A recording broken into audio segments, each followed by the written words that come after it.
Hello everybody. The greatest goblin that ever lived is here for a special video.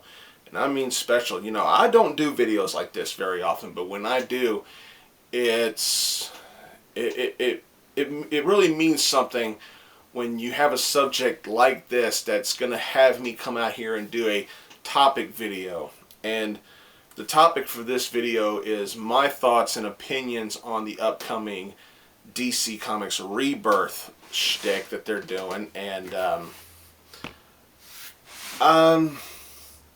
my thoughts on it, I'm half and half.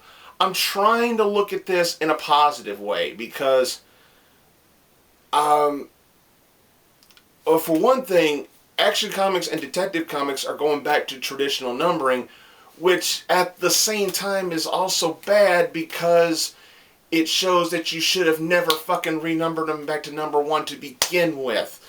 You know, that's, you know, the whole thing with the New 52 renumbering and relaunching everything with new number ones. You knew that some of these titles were going to go back to traditional numbering, or you were going to have those die-hard, hardcore comic book fans that try to keep up with the traditional numbering, like I try to do with Amazing Spider-Man. No matter how many times you renumber something, us comic book fans try to keep that traditional feeling to some things, and I am appreciative that they're going back to traditional numbering with Action and Detective. And I think if you're going to do it with any title, it needs to be at least those two particular titles, because those are the two longest tenured titles that DC Comics, I think, has in their history. I mean, it shows the tenure, it shows the legacy, it shows its endurance throughout the decades. You know, just think about it. We're not that far away.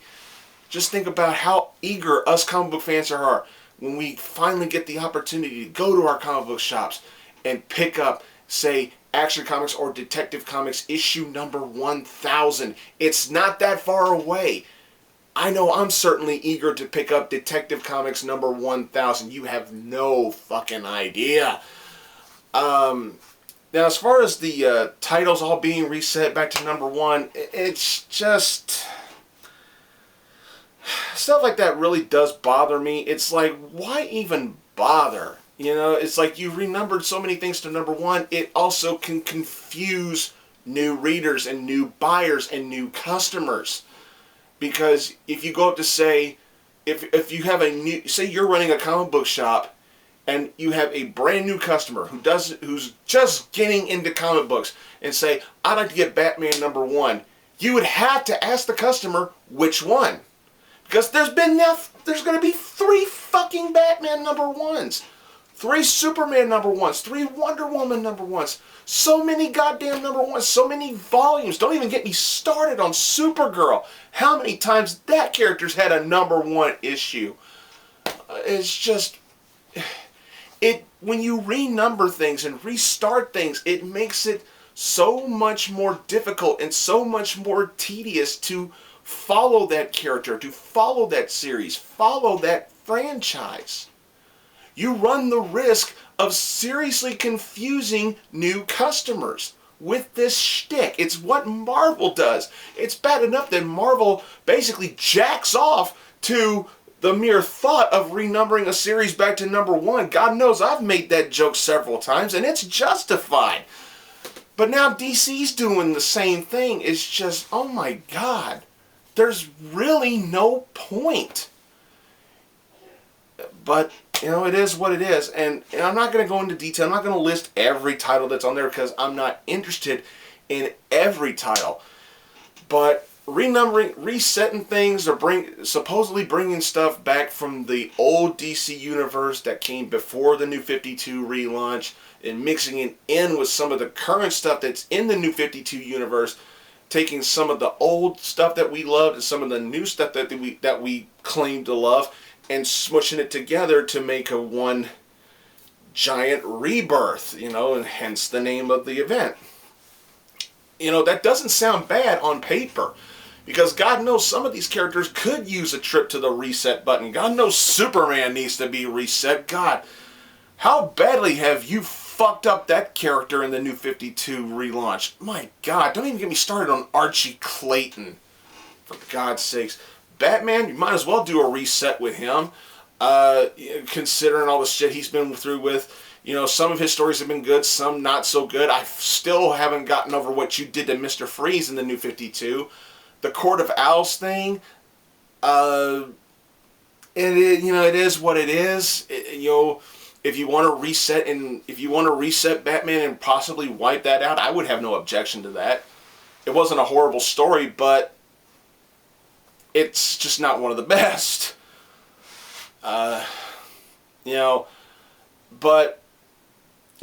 I'm wondering what they're going to do with Starfire, because I see that they're going to redo Red Hood and the Outlaws. Is she going to be a part of that?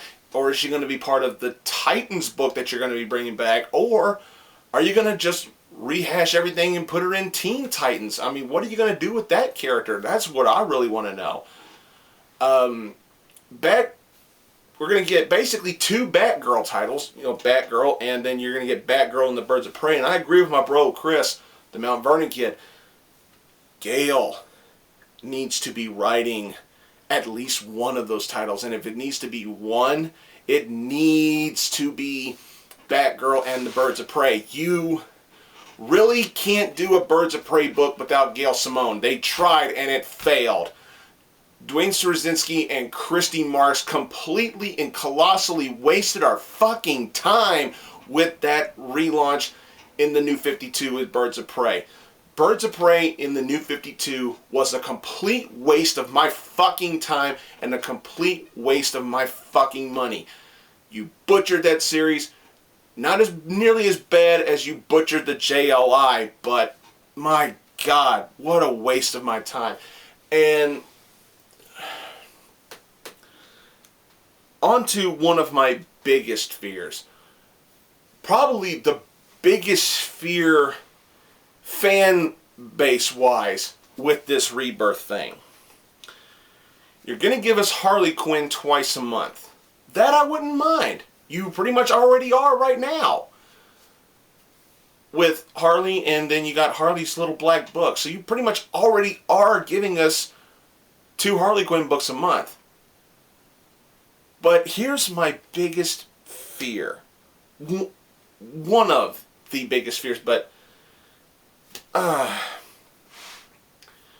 when this Rebirth happens, you're claiming that you're going to take some of the old and mix it with some of the new to give us a rebirth, blah, blah, blah. But for the love of all that is holy, please, DC, I really didn't think I'd be saying this several years ago when you first did this New 52 relaunch. But you've got a good thing going with Harley Quinn right now. You really do. You have taken this character and you've branched her out. You've expanded her. You have made her more popular than I've seen in a while. She's going to be in a movie coming up in Suicide Squad.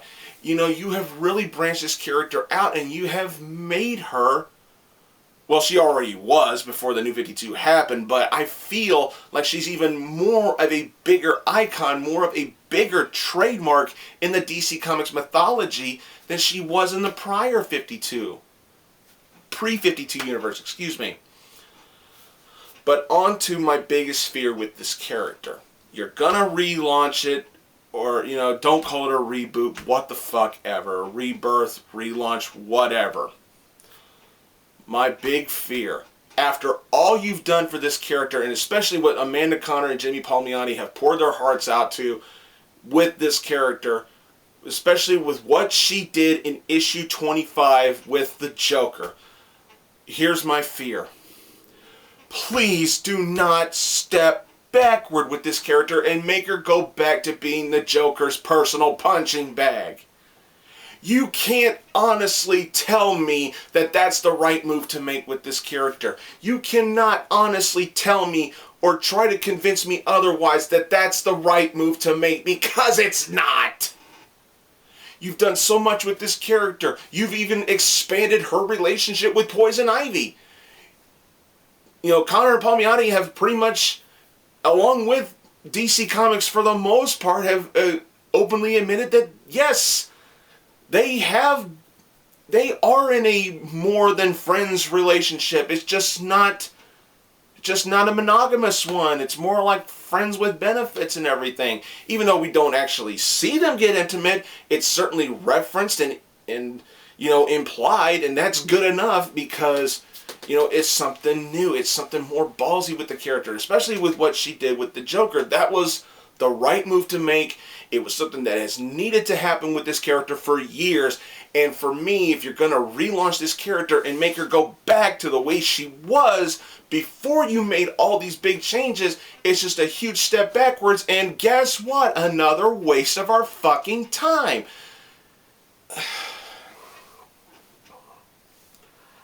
That's one of my biggest fears. And it's like, when I started learning more and more about this Rebirth thing, it actually made me shiver a little bit that the possibility is there that you're going to take that character and take that step backward to being the Joker's little bitch, and that's not the right move to make. It isn't.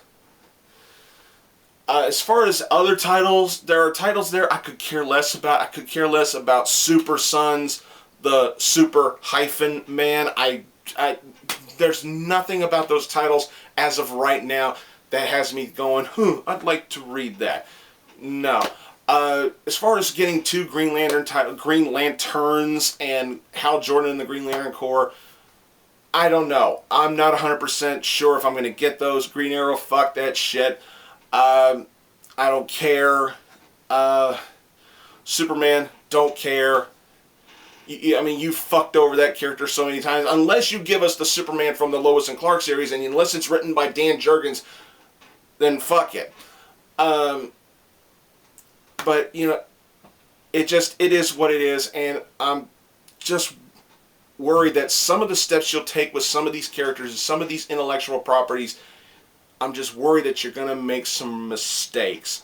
But I'm going to keep an open mind, and hopefully this will be a step in the right direction for DC Comics, because God knows they do need some steps pointed in the right direction. Going back to the $2.99 price, that's a good step. Keep making good steps like that, and maybe this can work. I don't know. So that's my opinions so far on this Rebirth thing. Maybe as more stuff develops, I'll talk more about it as more stuff is unveiled. But as of right now, I do have my worries. I do have my fears. I do have my doubts. But I'm still hoping that this could lead to bigger and brighter things for DC. I really do. Otherwise, I wouldn't be buying their shit. So, there you go. I'm sorry if this sounds so conflicted. I'm sorry if it sounds so fanboyish or something like that. But I just felt like I had to come on here and talk about this. So, there you go. That's it for this review. This is not really a review. That's it for this video, everybody. Thanks for watching. Please subscribe. I am Groot, and I'll see y'all later.